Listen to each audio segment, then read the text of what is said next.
a group of brain scientists from very prestigious academic institutions recently had a conference, and there's a new theory on the table, which I find fascinating, about memory loss as we get older. Now, obviously, there's some situations such as Alzheimer's where it's indisputably a diseased condition.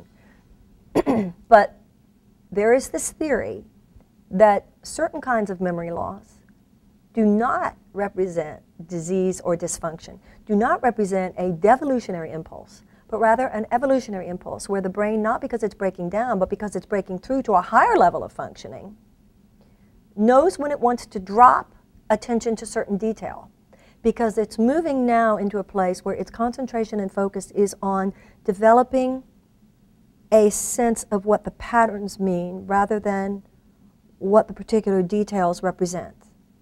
It's not so interested in the dots anymore. It's interested in what it would take to connect the dots. So they were all excited about this, these brain scientists, and they were talking about the fact that we should have a name for this. I mean, this is incredible. This is an incredible theory, and what would this mean? What would be a name for this new evolutionary plateau on the part of the development of the brain? And this article was so fascinating to me because it said that while they're having this conversation, what would we call it? Well, what would the name of it be? All of a sudden there was silence in the room because everybody got it at the same time. And people just sat back in their chairs.